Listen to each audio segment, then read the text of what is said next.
सत श्री अकाल जी, मैं मनदीप कौर अपने YouTube channel Chandigarh mother child Hindu guidance से बात कर रही हूँ। आज हम जो बात करेंगे वो केयर गिवर्स के रिगार्डिंग में बात करेंगे। केयर गिवर्स, तो care giver, home child, home support worker, ये जो दोनों फाइल है ऑलमोस्ट जो है इस साल की, तो जो केयर गिवर की चाइल्ड केयर की फाइल थी वो तो ऑलरेडी फुल हो चुकी थी।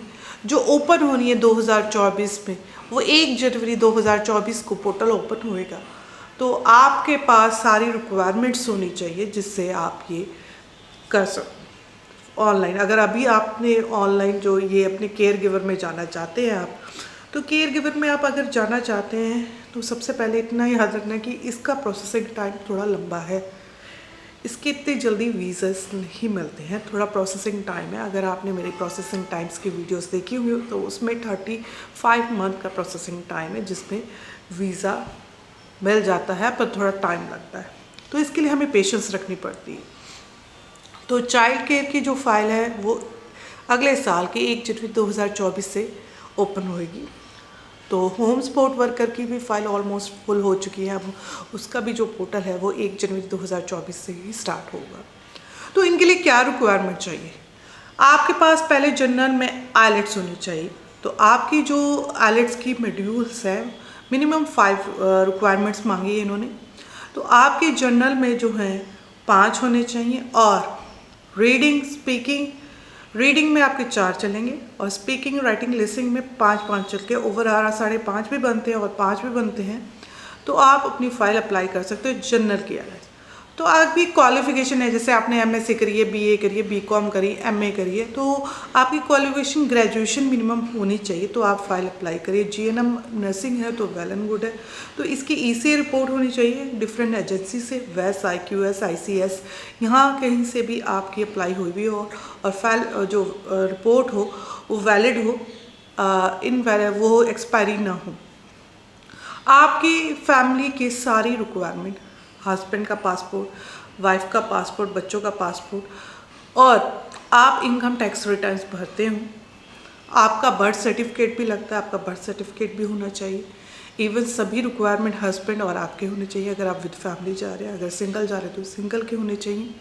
तो प्रॉपर आपके डॉक्यूमेंट, इनकम टैक्स रिटर्न भरते हो, फाइलिंग करते हो, और एक्सपीरियंस होना चाहिए जिस फील्ड में जाते हो। अगर आप बच्चों की फील्ड में जा रहे हैं तो बच्चों का एक्सपीरियंस होना चाहिए। आपने किसी ओल्ड एज के चाइल्ड जो क्रच है उसका एक्सपीरियंस होना चाहिए, स्कूल का होना चाहिए, और नैनी का 6 मंथ का कोर्स होना ज़रूरी है। सबसे पहले एक बात और कहना चाहूँगी कि अगर आप नैनी का कोर्स कर रहे हो तो फर्स्ट एड के बारे में भी आपको पता होना चाहिए, क्योंकि आप एक केयर गिवर की जॉब पर काम करने जा रहे हो। तो अगर वहाँ कोई ऊपर नीचे होती है, तो आप, जैसे कोई इमरजेंसी आती है, बच्चे को चॉकिंग हो जाती है, या गले में खाते खाते बच्चा नट्स खा रहा है, बच्चा छोटा, उसके गले में फंस गया, तो आपको फर्स्ट एड ही नहीं पता कि बच्चे की नट्स कैसे निकाले। एज ए आप केयर गिवर में काम करने जा रहे हो, तो इसके बारे में प्रॉपर नॉलेज होनी चाहिए। प्रॉपर नॉलेज लेके ही आप फाइल अप्लाई करिए। कोई पता नहीं कि कभी कभी इंटरव्यूज़ भी आ जाती हैं केयर गिवर्स में। तो अगर आपकी इंटरव्यूज़ आएगी तो आपको बड़ी दिक्कत आएगी। ये नहीं कि ऑलमोस्ट वैसे इंटरव्यूज़ नहीं आती हैं, पर कभी भी एम्बेसी इंटरव्यू का अगर कॉल कर ले तो जो है इंटरव्यूज़ आ सकती हैं। तो उसकी प्रॉपर नॉलेज होनी चाहिए। जहाँ से भी आप इंस्टीट्यूट से कोचिंग ले रहे हो, कहीं से भी प्रॉपर नॉलेज लो, प्रॉपर पता हो क्या कर रहे हो, कैसे संभालना है, कैसे करना है।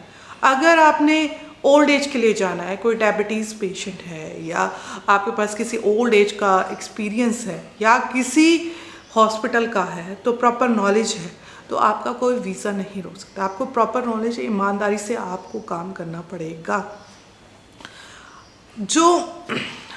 और आप अगर स्पॉन्सरशिप ले रहे हो, जैसे आपने किसी एजेंट से स्पॉन्सरशिप अपनी ले ली, और स्पॉन्सरशिप के बारे में भी आपको नॉलेज होनी चाहिए। आपने फाइल लगा ली, फाइल लगाने के बाद स्पॉन्सरशिप के बारे में आपको पता नहीं, स्पॉन्सरशिप वाले को आपके बारे में नहीं पता है, तो कभी कभी एम्बेसी क्रॉसिंग कर लेती है। जो एम्प्लॉयर है उसको आपके बारे में पूछ लेती है, और आपको आपके एम्प्लॉयर के बारे में पूछ लेती है।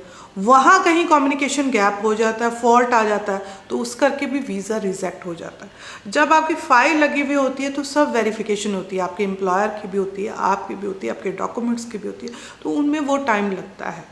तो इस वजह से काफ़ी बच्चे कहते हैं कि मेरे 2021 का जवाब नहीं है, मेरे 2022 का नहीं है। प्रोसेसिंग धीरे धीरे आपकी फ़ाइल की चल रही है। थोड़ा आप देखेंगे, ऐसे नहीं है कि किसी को वीज़ा नहीं हुए, काफ़ी लोगों को वीज़ाज भी मिले, वो अपनी विद फैमिलीज कनाडा भी गए हैं, उन्होंने अपने ड्रीम भी सच्चे करे हैं। तो थोड़ा सा आपको पेशेंस रखना पड़ता है। आप किसी के मेडिकल 4 महीने बाद हो रहे हैं तो किसी के कब हो रहे हैं, तो हम एक्यूरेट आंसर नहीं बता सकते हैं, कोई भी नहीं एक्यूरेट आंसर बता सकते, क्योंकि हर बंदे ने कहीं से फाइल लगाई। किसी ने कनाडा से लगाई है, किसी ने दुबई से लगाई है, किसी ने सिंगापुर से फाइल लगाई है। तो हर कंट्री का प्रोसेसिंग टाइम डिफरेंट है। जो इंडिया वालों का प्रोसेसिंग टाइम है ना, वो थोड़ा लंबा है। अगर आप फिलीपींस से लगाते हैं तो विद इन 1 ईयर आपका रिजल्ट आ जाता है। तो इंडिया वालों का प्रोसेसिंग टाइम थोड़ा डिफरेंट है। तो हम ओवरऑल बता सकते हैं, पर एक्यूरेट अगर हमसे कोई आंसर पूछे कि भाई एक्यूरेट मैंने तो मेडिकल दे दिया, अब ये दे दिया, तो अब मेरा कब आएगा, वो हमारे लिए भी पॉसिबल नहीं है। अगर आप एक्यूरेट आंसर चाहते हो तो इमिग्रेशन को कैसे कांटेक्ट करना है, मैंने अपनी वीडियोस में, अपने चैनल में वीडियोस बना रखी हैं कि आईआरसी को आपने कैसे कांटेक्ट करना है और कैसे अपनी फाइल का स्टेटस पूछना है। आप डायरेक्टली आईआरसी को खुद भी कांटेक्ट कर सकते हो।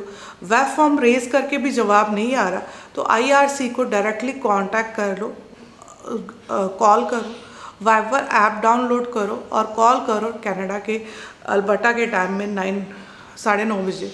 वो आपको आपका जवाब ज़रूर देंगे।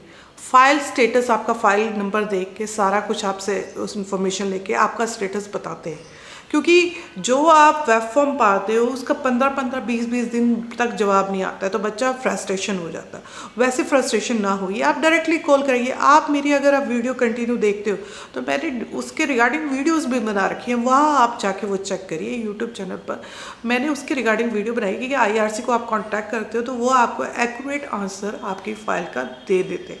तो आप आईआरसी को कॉन्टैक्ट ज़रूर करिए जिससे आपको एक्यूरेट आंसर मिले। हम आपको ओवरऑल ही बता सकते हैं, हमें पता नहीं कि बच्चे ने कहाँ से फाइल लगाई, किसके पास लगाई है, क्या उसका file number, I don't know, पर जो सिनेरियो चल रहा है हम उसके बारे में आपको बता सकते हैं। ये हम ईमानदारी से आपको आंसर दे रहे हैं। आपको अगर हमारा आंसर ठीक लग रहा है तो चैनल को लाइक ज़रूर करिए और शेयर ज़रूर करिए, क्योंकि हमें इससे जो है मोटिवेशन मिलती है आगे आपको और ईमानदारी सच से वीडियोस बनाने की। तो हमारे आपको चैनल अच्छा लगा हो तो चैनल को लाइक ज़रूर करिए और सब्सक्राइब ज़रूर करिए, शेयर ज़रूर करिए। Thank you so much.